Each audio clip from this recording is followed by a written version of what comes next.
Welcome to this episode of The Wisdom of Paramahansa Yogananda, brought to you by Self-Realization Fellowship, where each week you can receive inspiration and guidance from Paramahansa Yogananda's Kriya Yoga teachings. The subject of this episode is Be Messengers of God's Light and Love by our beloved past president, Sri Mrinalini Mata.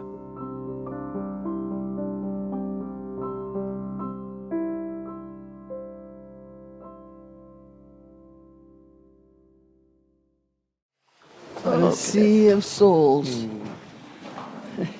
You're all a little bit in the dark, but I can see a brilliant aura from your souls. It's just beautiful.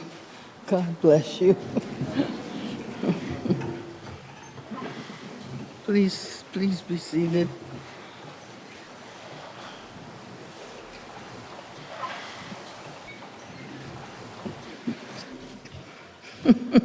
Hello. I said this was walking through the doorway there, that this was quite a different experience for a little girl from Kansas. Brother Chidananda whispered in my ear, well, you can say as Dorothy did, you're not in Kansas anymore.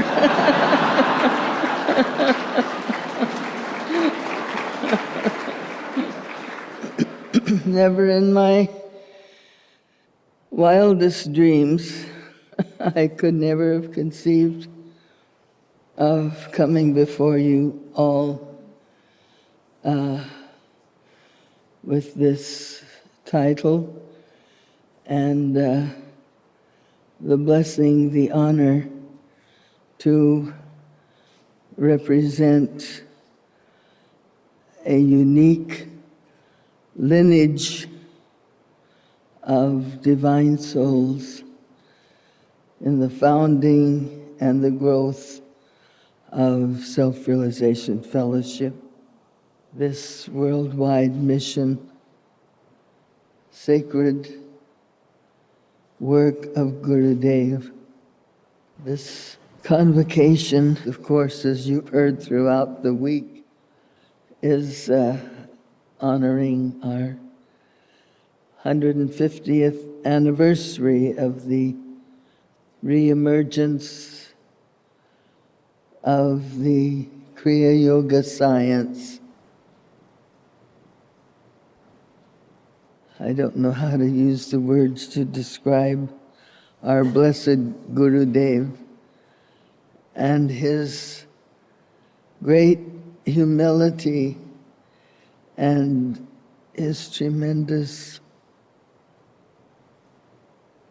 the honor that he felt that Babaji, Larimashaya, and the training of his Gurudev, Sri Keshwar, prepared him to bring that light of Kriya Yoga to all of us across the seas.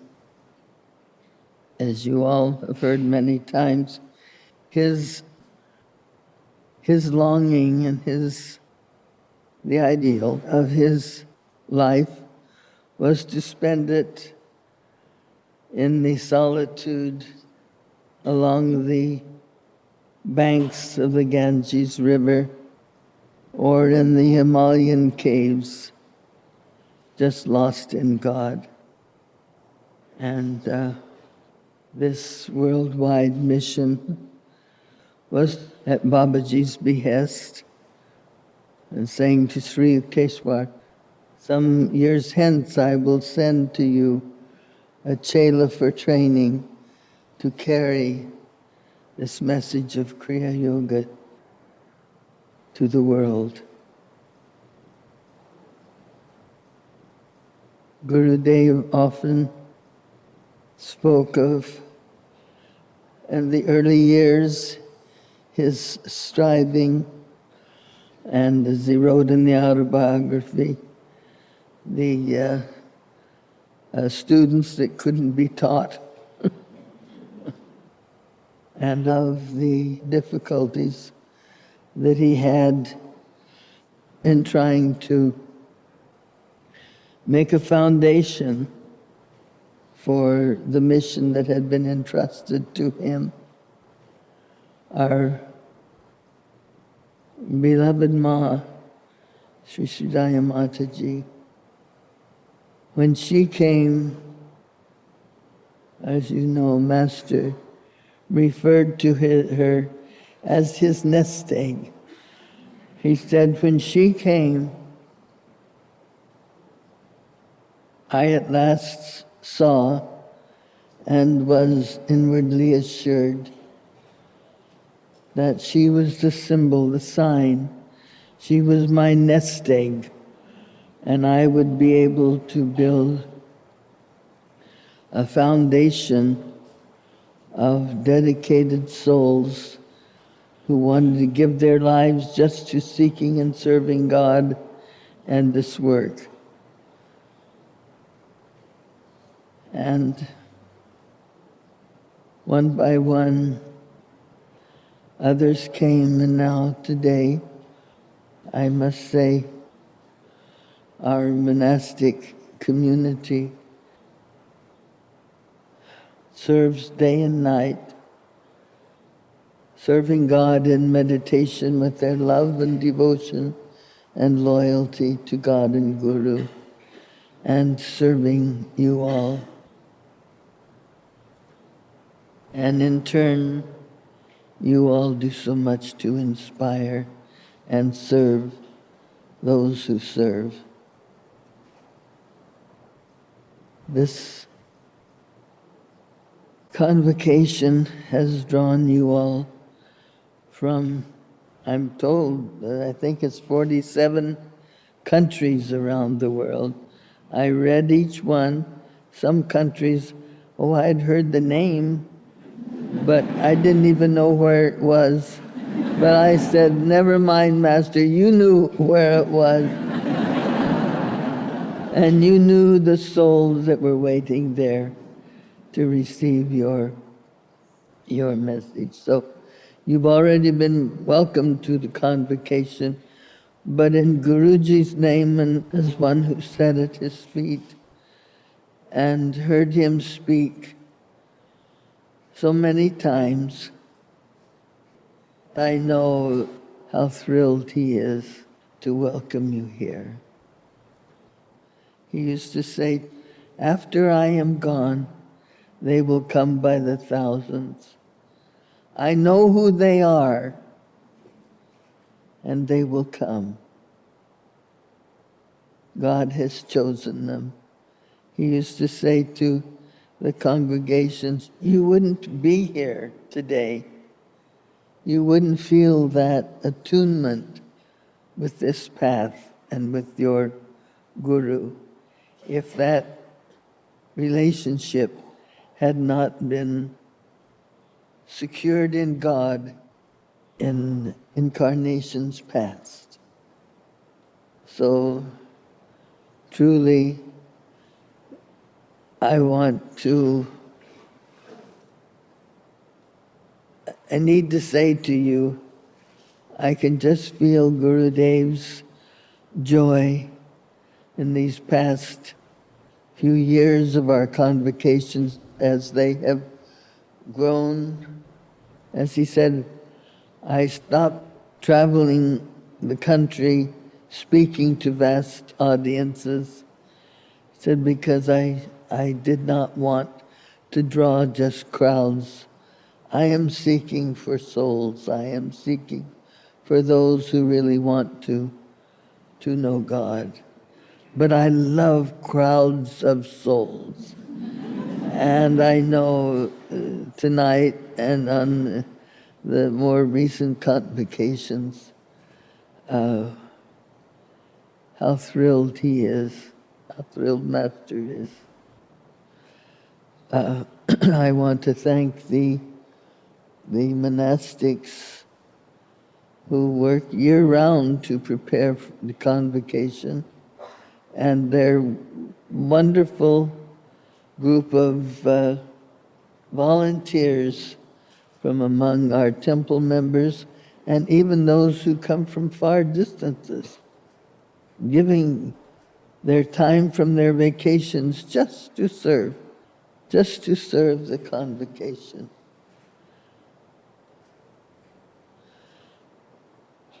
You all speak so beautifully of the inspiration that you receive from those who prepare and make possible this convocation experience. But I want you to know that I think you all inspire us even more than we can offer to you. We are just one worldwide family of Gurudev. Lord, thou hast given this monk a large family. How blessed each one of us are that out of the multitudes we are at his feet.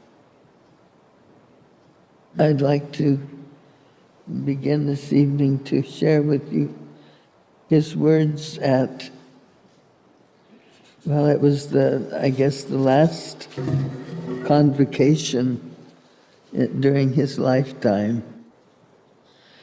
Especially at this time, I shall be sending to each of you a spiritual blessing to help you in your progress on this path and to hasten your steps toward the kingdom of God's joy.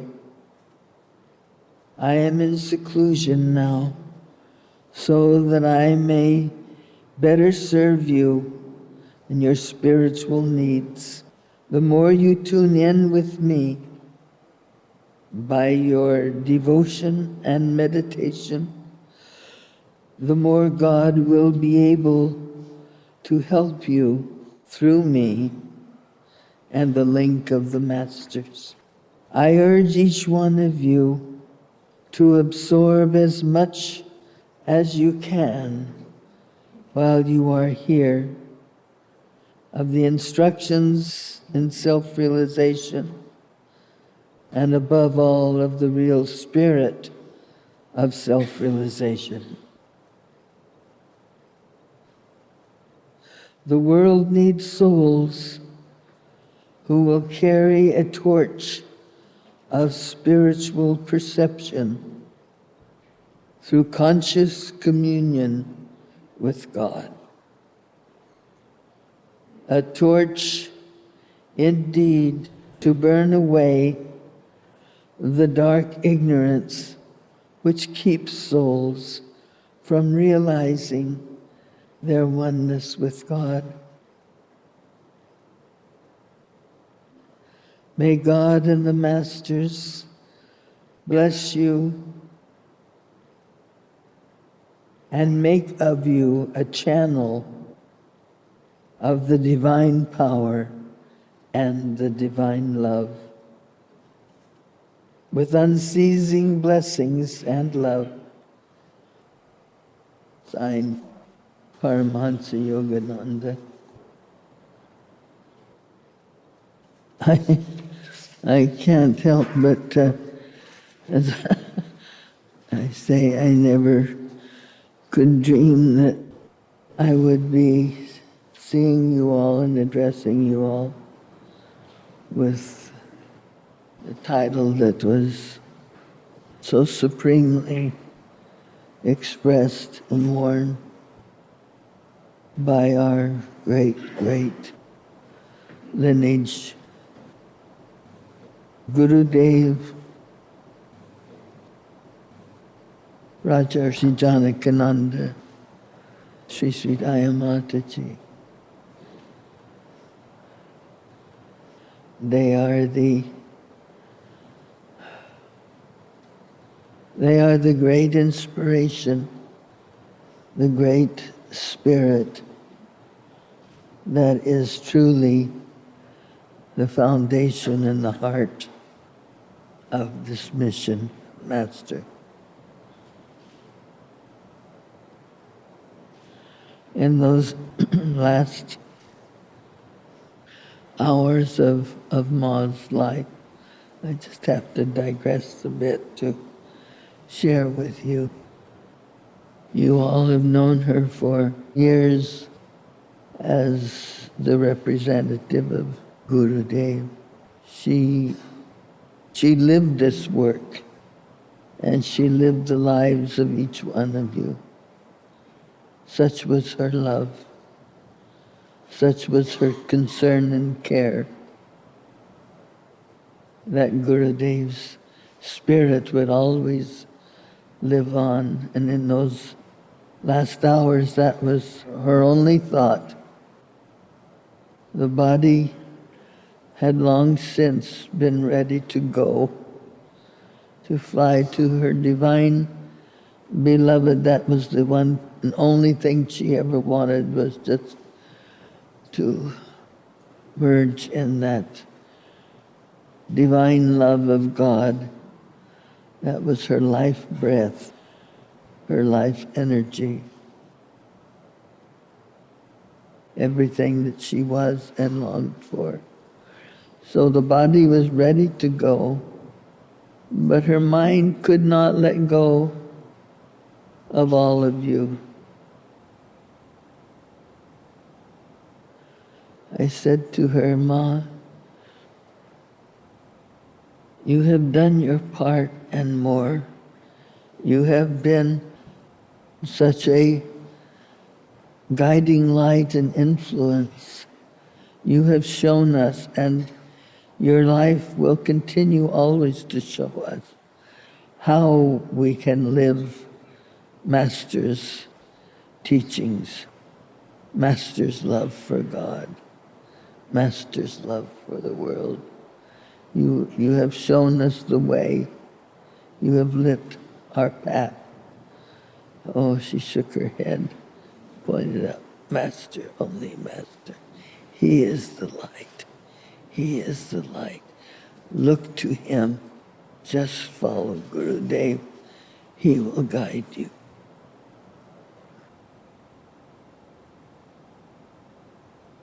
I spoke to her of the great sacrifice she had made throughout her life, the complete dedication. She was always, her mind and her heart and her spirit were always serving God, serving Gurudev, thinking of and serving you all.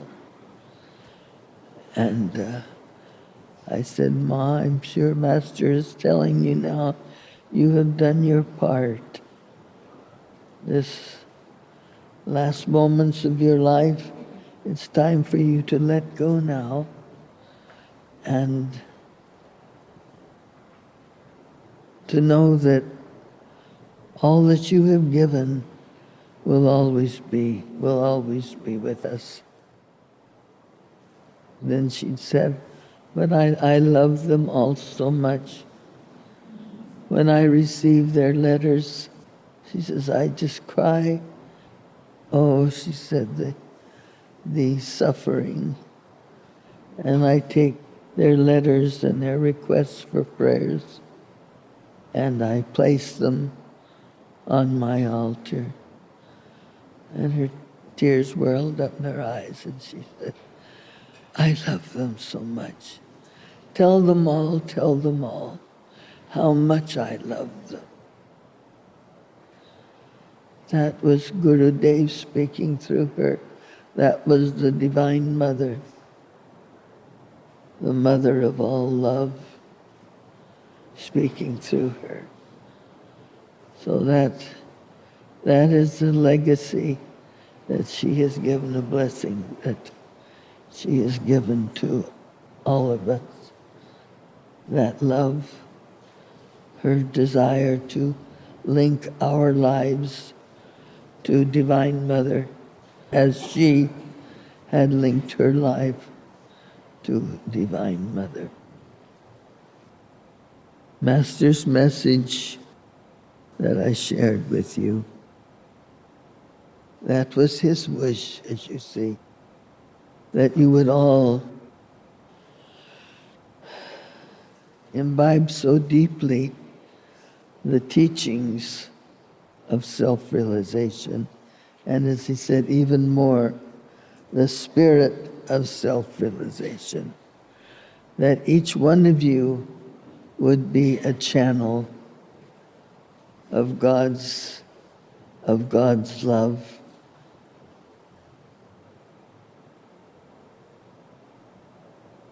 To help illumine. This world is in such turmoil. It always has been, but it seems like as population grows, as knowledge and advances come along, everything increases, and that means the turmoils increase also. It's so hard, I know, for those of you who are having to face so many problems today, and the insecurity that the world presents. The Master used to say, just remember, the only security, only fulfillment is in God. Meditate. Meditate so deeply. Practice your Kriya Yoga. You know, one of the, I would say, the most common question, if not complaint, of devotees seeking counsel is, well, I just don't feel that I'm making any progress. Master would say in a very sweetly, divinely mocking way, you don't say so.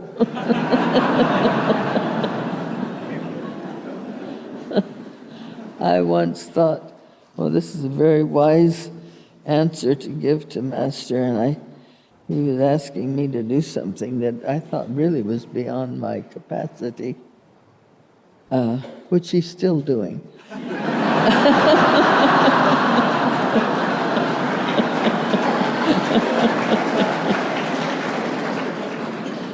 And I said, but Master, he says, look what I have done. And he was speaking of how all the things that he was going through and had gone through to establish this path, and the ashrams and the temples. And I said, but Master, after all, you're Yogananda. I thought that was a good argument. Not with Master. He just looked at me. I thought there would be some sympathy. Well, start with small things and work up to it. No, he just looked at me and he said, the only difference between you and a Yogananda is that I made the effort. Well, that left me nowhere to go. But to bow my head and say, yes, Master, yes, Master. I learned early on this spiritual path that the secret of getting along with God and your Guru is surrender. You won't win. You won't win in an argument.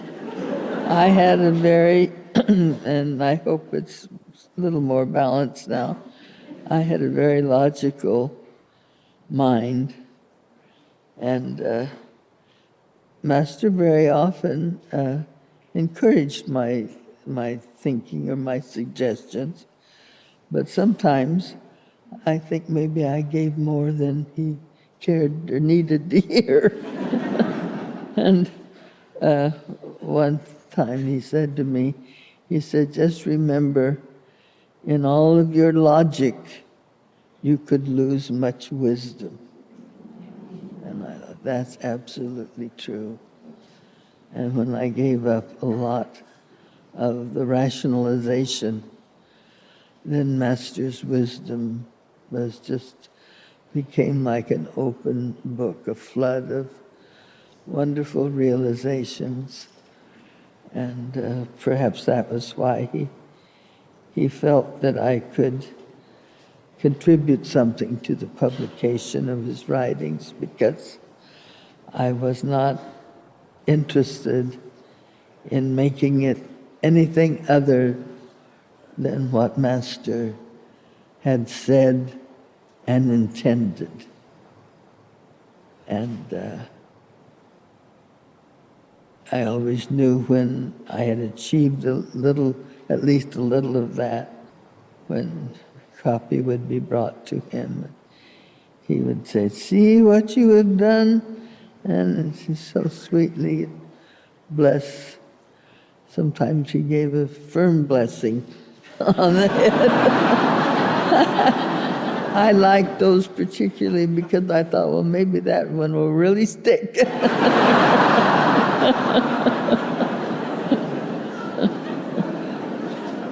But, no matter what our problems or what our insecurities or what our difficulties, Master has given us the way, the sadhana, not necessarily to escape it and have nothing but a joyful, free life, but a way to overcome. As he loved to give lectures on being victorious, being the conquerors of oneself and of one's problems.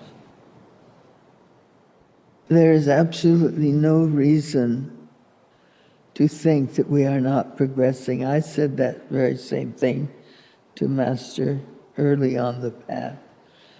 And he said, just keep on as you are every day, and meditating and serving, loving God.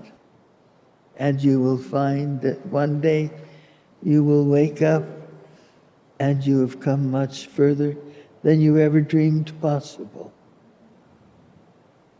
I'm waiting to wake up. I'm still striving, but it has been a wonderful life of striving. And I want to continue to strive to the end. But in working on Gurudev's writings, his publishing his wonderful lectures and his scriptures, I was thinking, Master, what to say to these devotees? How to help them to know that they really are progressing? What can we all do to know that we are making progress? And of course, the first thing that comes to mind is Kriya Yoga.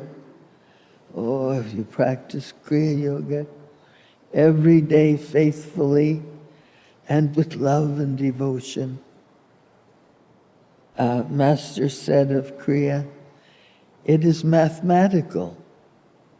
It works.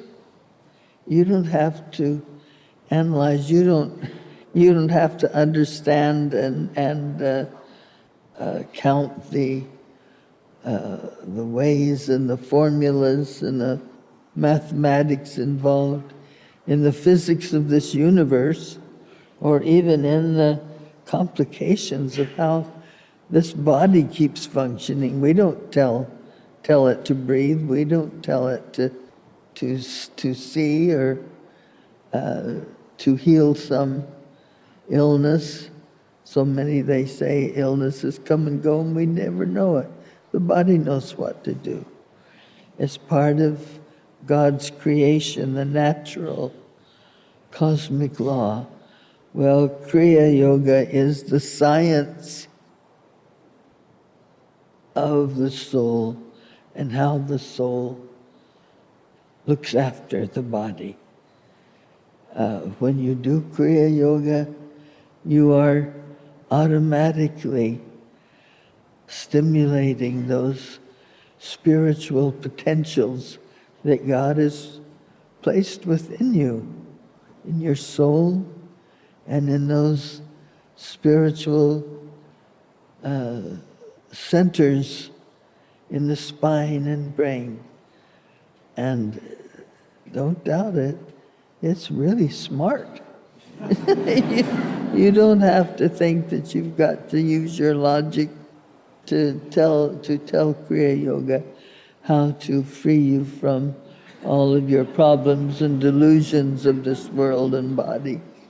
It knows, God knows, far, far before you can even begin to rationalize it. But there is something that can be helpful, and that is, you read the Gita, each one of us, we think, well, this is me. I know me. I, me, mine. That's what I know. That's what I am.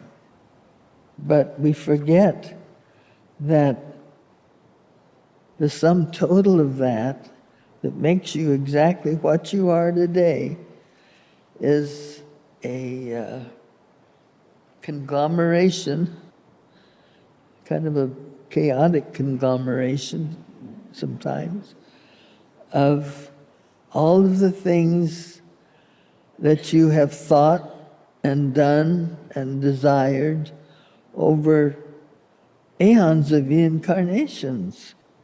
Not only do we gather karma or the effects of our good and erroneous actions, you all know that, and you know that Kriya and energizing, stimulating, magnetizing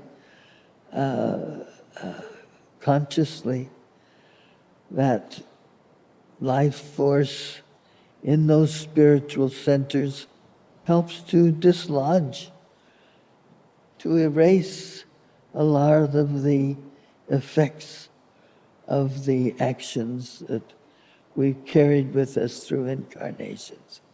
But there's also a subtler part that we don't always want to take responsibility for, and that is what the scriptures will call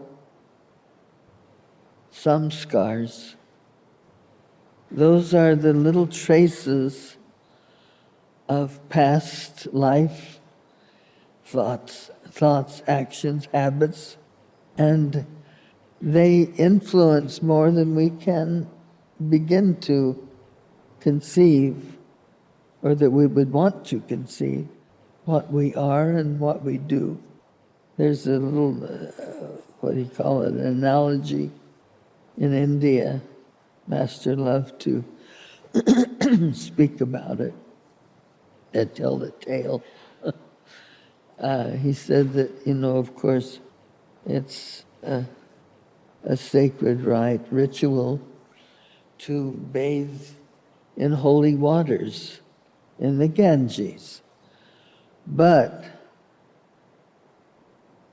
it is also said that when one goes to take a holy dip, then because his bad habits or his sins don't like that vibration, they jump out and they sit on the bank. And they wait until he comes out, and then they catch him again. And he wonders, now I've had my holy dip. Why am I irritated? Because my wife doesn't have the food ready. My children aren't doing what I've asked them to do. I don't like my job. Why? Well, it's these funny little things that are called samskars that make up our character and our behavior. And they're very much influenced by just thought, what we think. They are activated. Master was very stringent about anyone coming around him in a mood, in a dark or negative mood.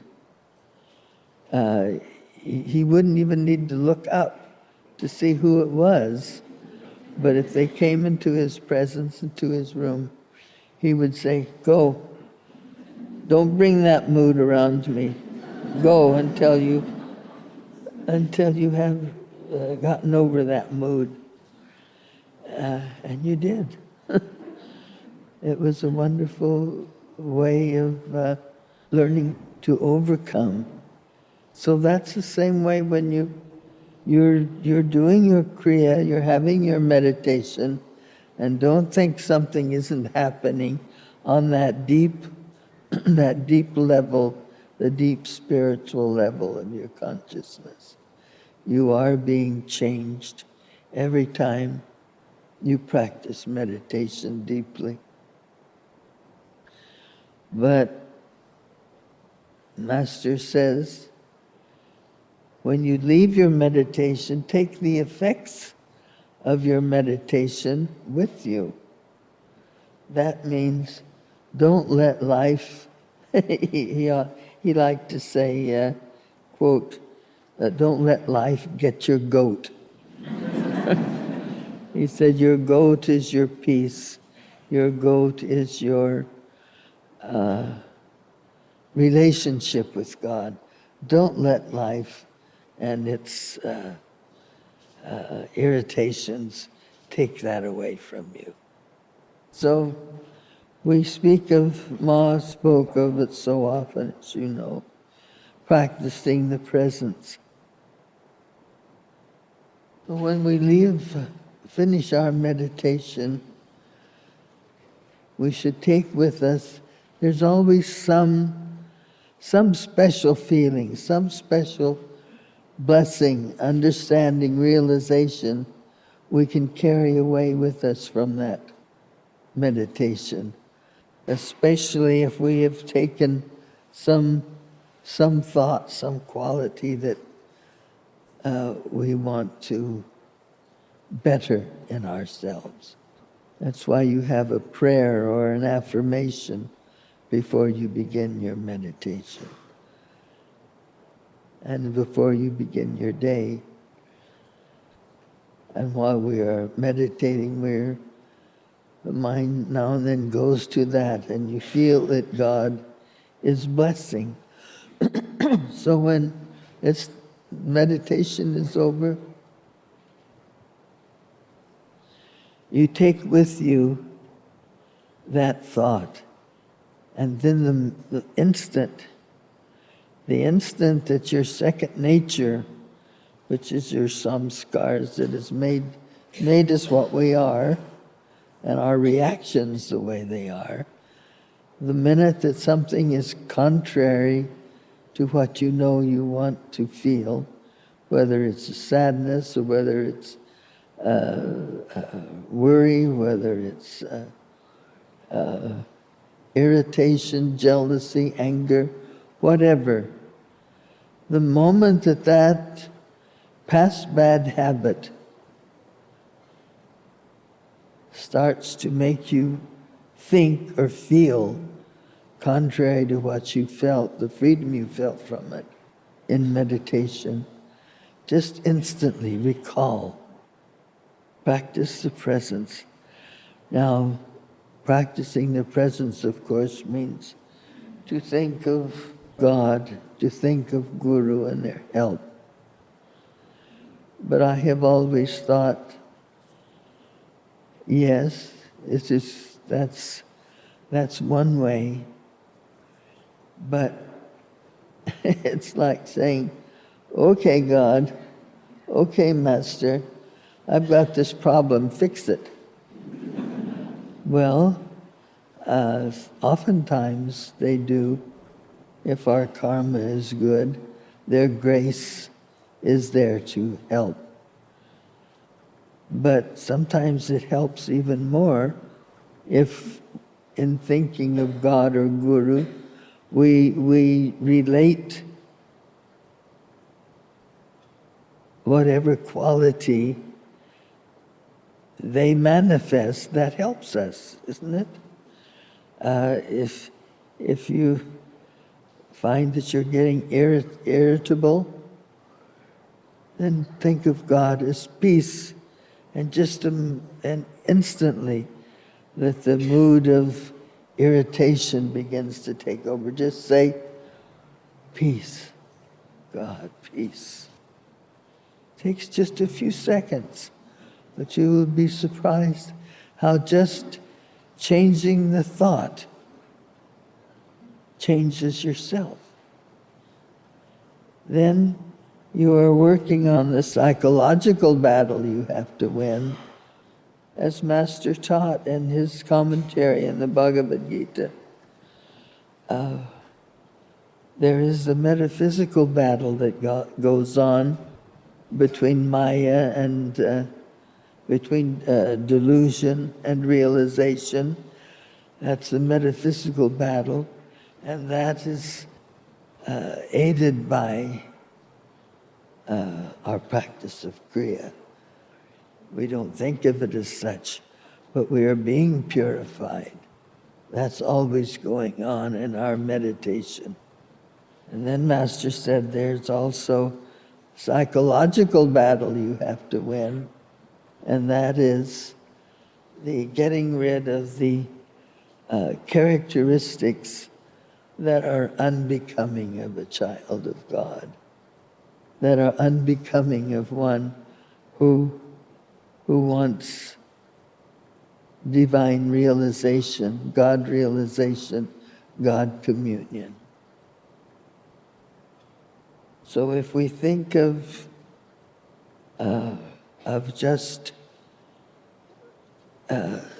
changing the thought, that's one way of practicing the presence.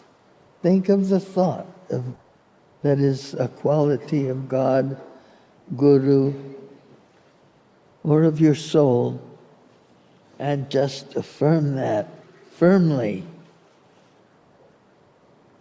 If your mind is affirming that divine quality, you see how quickly the negative quality is quelled. It doesn't have a voice. Our blessed Mata, she had so much wisdom. She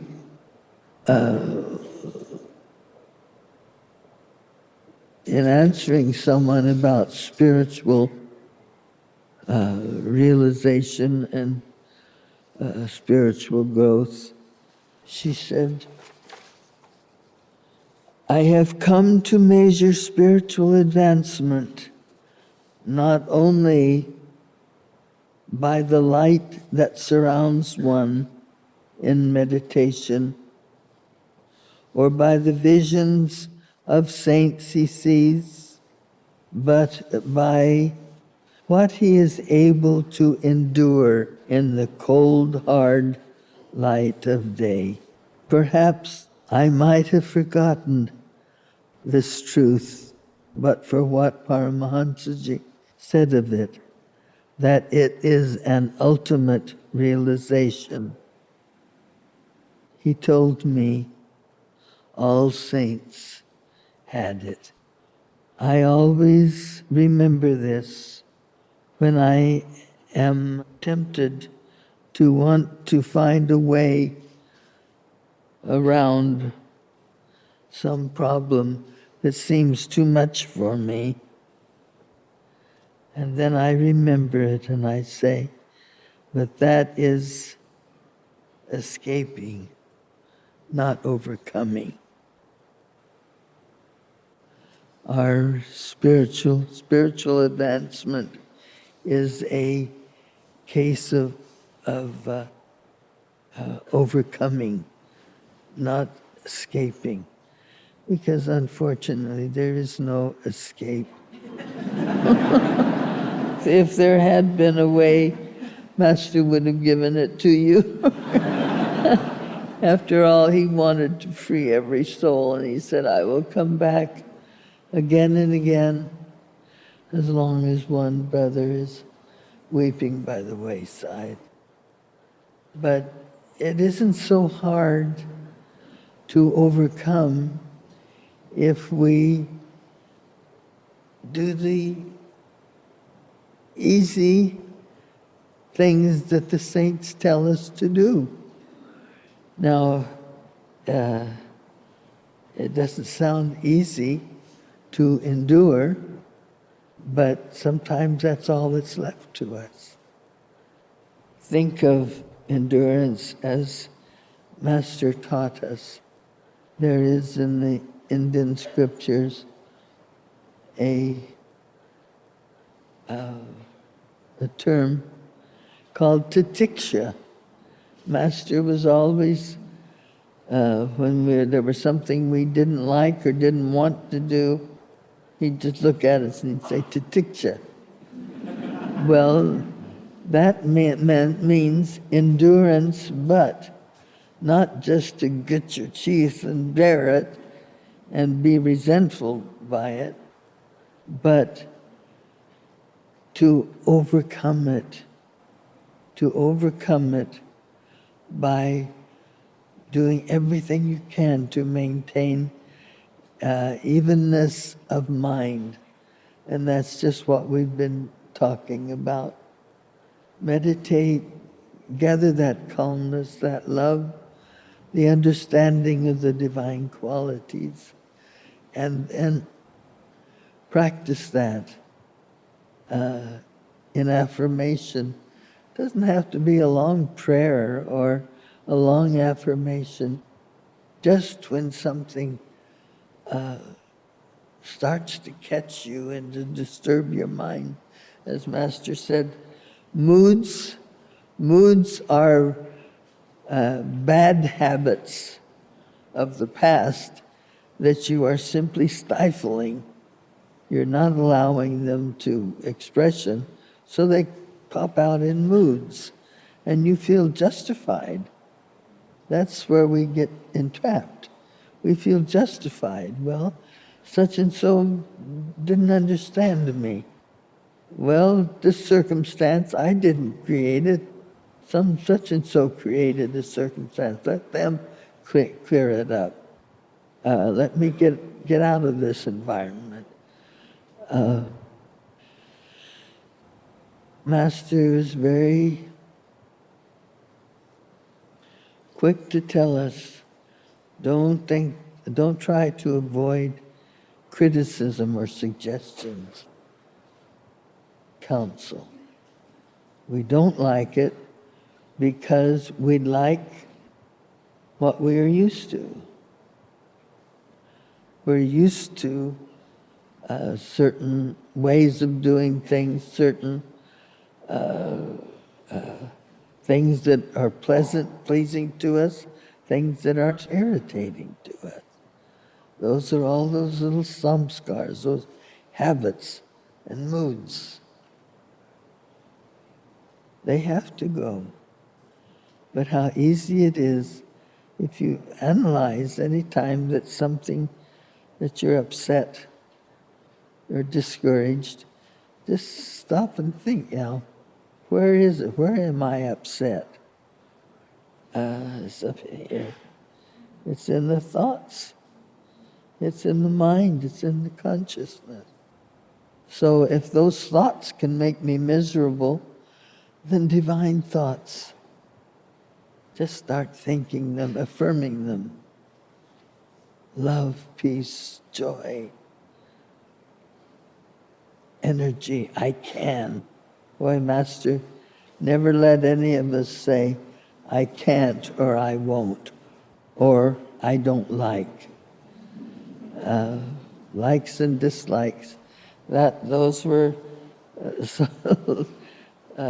things that it wasn't a big lecture on them, but he just taught us through simple experiences. He'd create them.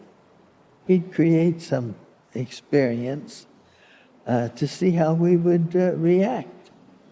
And if we reacted well, it was, that's good, very, very good. If we didn't react well, you go think about it. Don't come around me. And you would go to inside to God and Master and seek understanding. In all thy getting, get understanding. So next time that you want to feel discouraged and think, well, maybe I won't meditate so long this morning. I'm really not getting anything out of my meditation anyway. I'll cut it short. I've got these responsibilities to take care of. I'll come back to it another time. You're cheating yourself. And most of you, you're not doing that, or you wouldn't be here with this convocation. Oh, dear ones,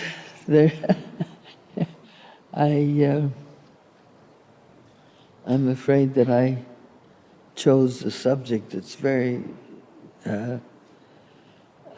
got a lot of tentacles to it, and they're very helpful, each one. But let's bring it to a close. And I just want to, again, to leave you with the thought. I lived in the presence. Somewhere, sometime in the past, I must have done something very good to have had the years in the presence and training of Gurudev, and to see how his life absolutely transformed the saintly life of Rajarsi Janakananda. He just metamorphosed so many times after Master left his body. He would say or do something that was not as characteristic of what we had known of Rajarsi. And I would just, I would have to take a second thought, and that was just Master. And that is why Master says to you in his message tonight, I want you all to be channels of God's love and message of goodness and brotherhood and unity. That is what this world needs. And that is what Kriya Yoga will do. As he said once, the world needs not just dozens or hundreds of Kriya Yogis, but thousands, millions of Kriya Yogis spread around the world who will bring that light of God into their lives and reflect it to others. It will change the world. Master looked at those of us who were around him and receiving his training to carry on the work. He was saying very instructive, beautiful things to us, and then he just, with, I don't know how to say it, it was like sometimes God just literally took over and spoke to him, and he just looked at us and he said, oh, if you all knew what you are doing, meaning in serving this work, he said, this is just the greatest teaching that has come to the world in this age, and it will change the world. And I don't think anyone sitting here would say that the world doesn't need to change, but it needs to change in, as Masters taught, bringing God's kingdom on earth, manifesting it on earth through saintly lives, lives who serve as channels, as true children of the divine. I made some notes, but they don't mean anything.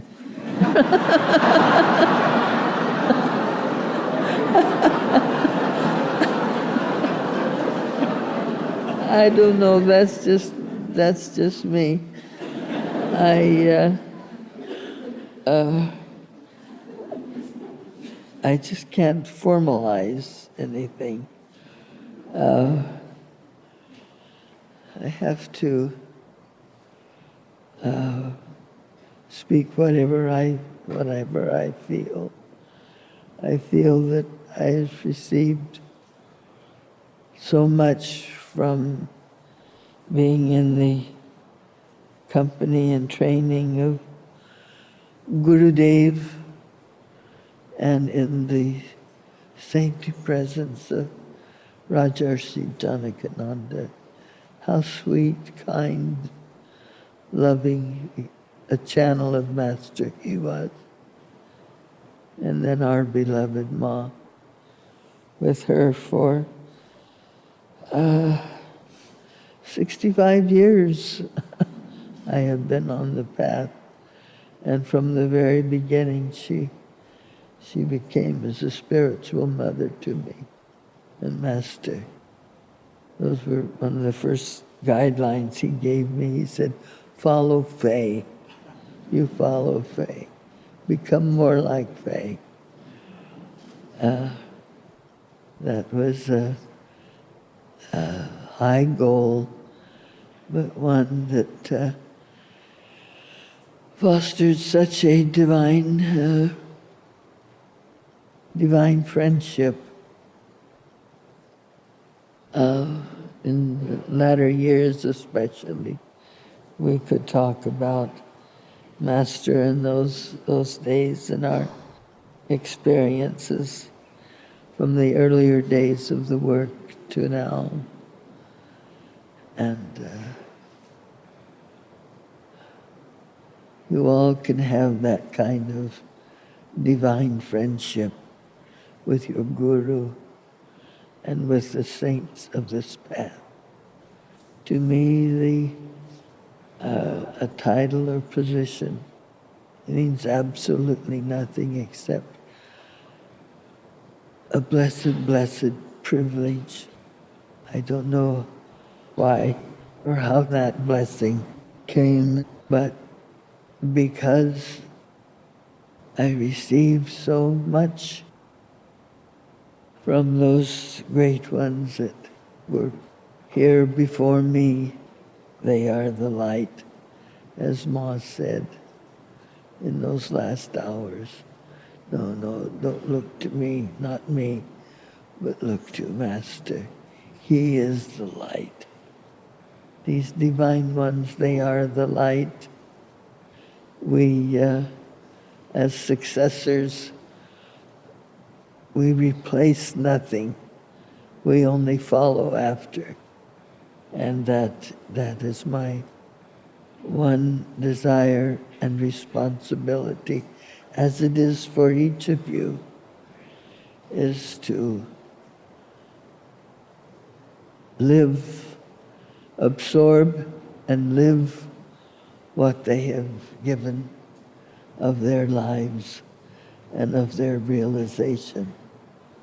What a blessing, what a privilege, what a joy, what a divine family, what a divine family, bound together in God's love. Gurudev said, we must work hard and be the messengers of light, spreading divine love and brotherhood around the world. It is our task as the children of God to strive to preach and to live brotherhood, and to spread that spirit of love. This was our blessed Guru. I am not here on earth just to say a few words and then leave. Whatever I have done in this world will last forever, and it will create strong forces to bring peace and brotherhood. That is why the Lord sent me here, and I will do my duty to the last day of my life, to the last breath. I will work for that brotherhood of man under the fatherhood of God. It is our task as the children of God to strive to preach and to live divine brotherhood and to spread the spirit of love. That is our task. In honoring this 150th anniversary of the resurrection of Kriya Yoga, remember, as Master said, it was through Babaji's communion with Christ that they have established the technique of salvation for this age, this path of Kriya Yoga, through the link of the Masters. Sri Teshwar told Master of his meeting with Babaji, and Babaji said, I will send you a disciple whom you can train for yoga dissemination in the West. The vibrations there of many spiritually seeking souls come flood-like to me. I perceive potential saints in America and Europe waiting to be awakened. You know, you think of that in this anniversary. Babaji perceived you. Do you realize that? He saw each one of us in that sense of souls, potential saints. Everyone is a potential saint because the soul is perfect. And so that was Babaji's wish in reviving this great path, sending Gurudev to Sri Teshwar for training to bring that mission of Kriya Yoga to the West. I perceive potential saints awaiting to be awakened. So let's not let him find us sleeping.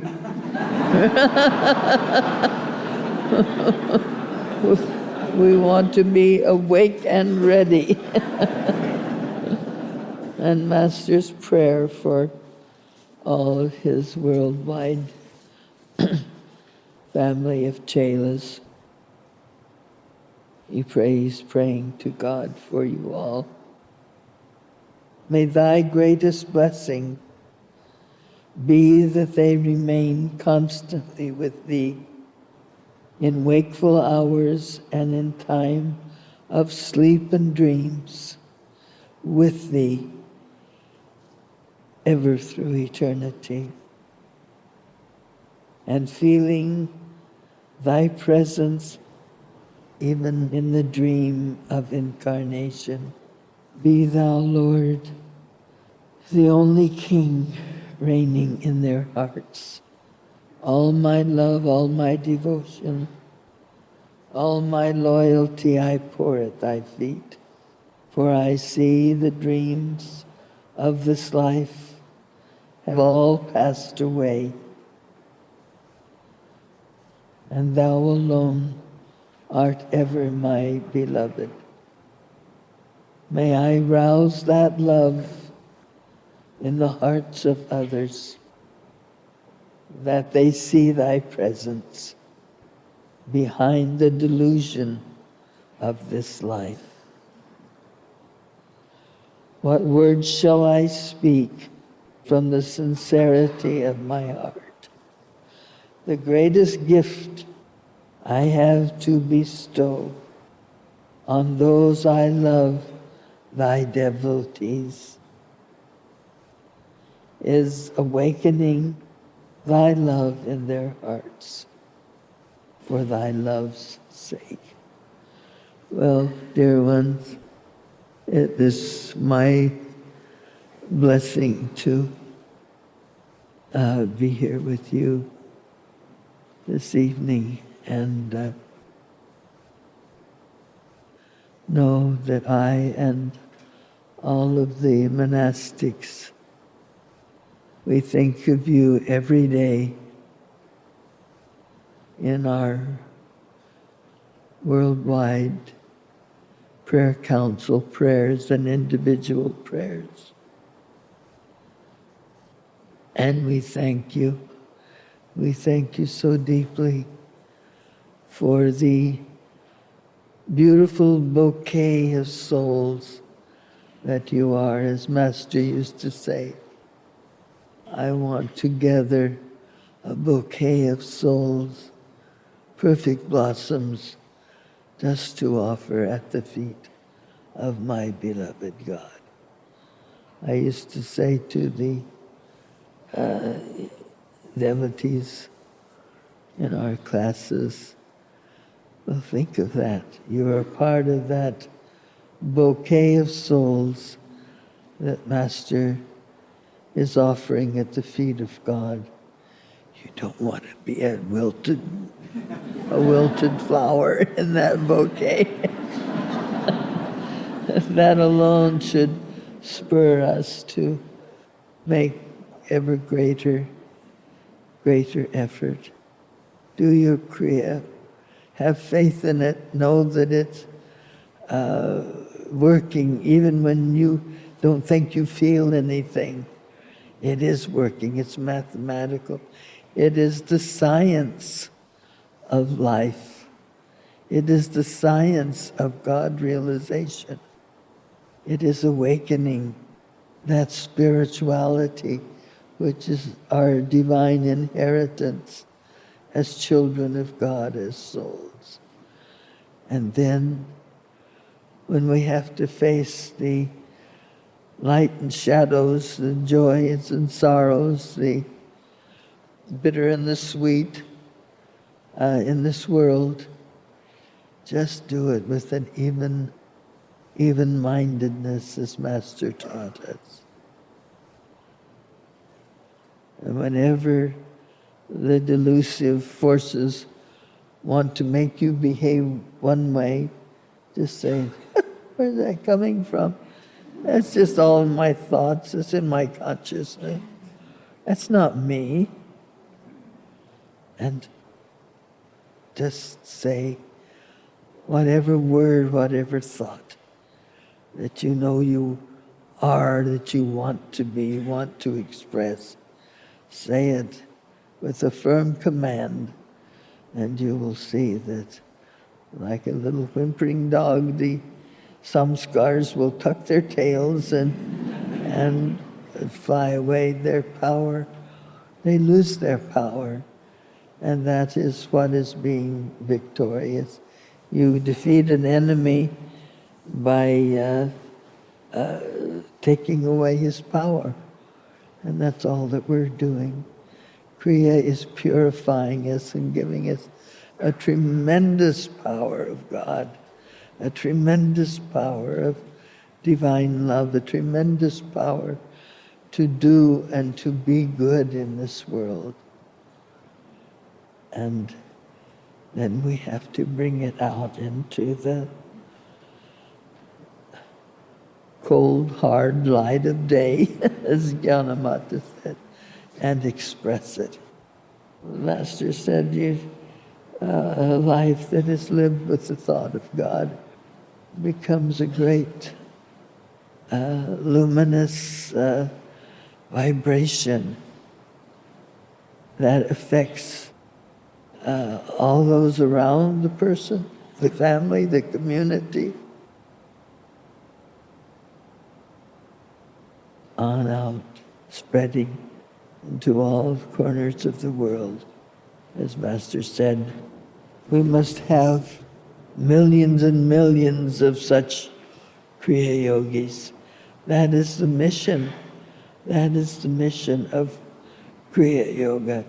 And now is the time for that conflagration to begin. We are all just little flickers of souls of love for God. And now, united, we will be that conflagration that can illumine the world and drive away the dark, evil shadows. If I can close with just a personal word of thank you to so many of you since I got a title attached to my name. and those of you who have come for convocation, your dear thoughts of love and support and messages, flowers and your gifts. Forgive me if I can't keep up with all the personal acknowledgments that are so dear to my heart that if I could do it. So just know that each token, each thought that you give affects me deeply in such appreciation for your divine love and friendship. That phrase that Master coined and wanted us to use in divine friendship. Oh, what a tremendous support and buoy it is to each one of us. And you all should feel the same way. You know, you have such divine friends and those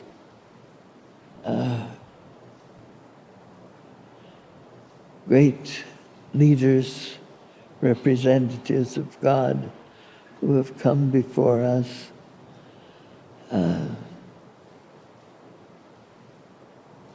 Gurudev was a friend that one simply can't otherwise conceive. We were in awe. I was in awe many times, and so much so that I would withdraw and I couldn't even say much. Then I'd get in trouble with Master. He'd think that my silence was indifference, but not at all. It's just that how do you tell one who is so filled with God, and there you are in His presence? What do you say? You just give your heart. There was that understanding, and so Gurudev is that kind of a friend, unconditional. But we have to be unconditionally receptive, isn't it? We say, oh, Gurudev loves me unconditionally no matter what. That's true, but the only way you can receive that unconditional love is to be unconditionally receptive. Master, I just want your love. I appreciate your love, but don't ask me to change. Don't ask me to be something that I'm not. Well, dear ones, you have to turn off your magnetism so that I can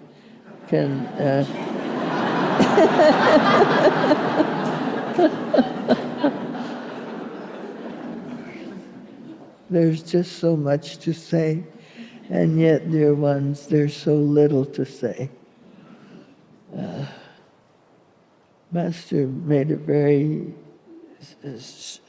to me at the time, it was a very strange comment. One day out of the clear blue sky, he said, "Someday you will have many, many to train." And I thought, that's a strange thing. I'm just barely,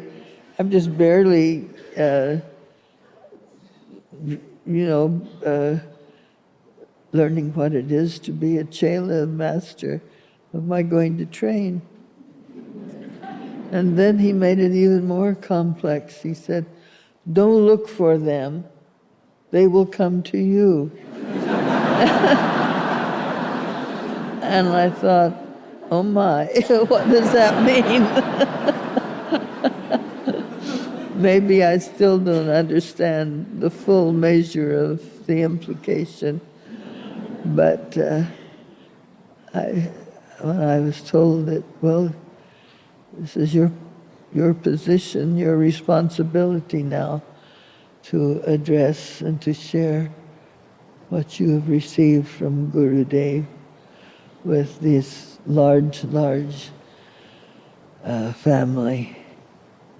And so, dear ones, I have nothing, I have nothing to give you except what I received from Master and from Ma, and that I, in greatest joy and humility, feel blessed to share whenever we have the opportunity. And so, thank you so much for, I know many of you had to make sacrifices in order to come for convocation. But I hope that, as Master was saying, that you realize the fullest blessing, the fullest measure of the blessing of absorbing this experience of a convocation pilgrimage where you come together with your spiritual family from around the world, and the devotees of the monastic order receive you, honor you, love you with all our hearts. Thank you for your support always of the work and of one another, and your beautiful little meditation circles and centers around the world, and your individual temples and your hearts and homes. God bless them and be filled to overflowing with divine love, divine blessings of God and Guru, and the prayers of all your spiritual family. Jai Guru, Jai Ma. God bless you.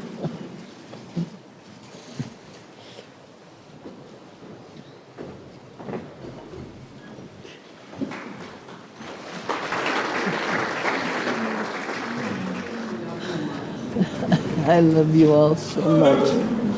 I love you with the love of Guru, the love of Ma, and my own heart. This is a beautiful, beautiful experience. I remember when Master started, he said, we must have worldwide, we must have convocations where all of the members can come together. And that seemed like a big order. And poor Dayama, he turned to her and he said, I want you to organize it. Master, I've never done anything. Never mind, you will do it. So the first two convocations, which were the last two of Master's life, during Master's life, that was Ma's organizing, and she kept it up every year with the help of the monastics. Where's Brother Paramananda? It was, I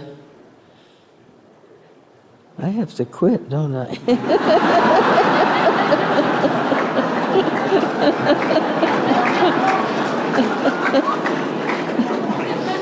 Oh dear. Master wrote to me once because I was so shy and I refused to say anything. And I have a letter from him. He said, for years I prayed for a silent disciple. And he said, now I've got one. And I don't know what to do with her. She's too silent. He says, only by throwing a few sticks of dynamite, you might get some little fragments of speech occasionally. So maybe tonight I made up for it somewhat. I love you.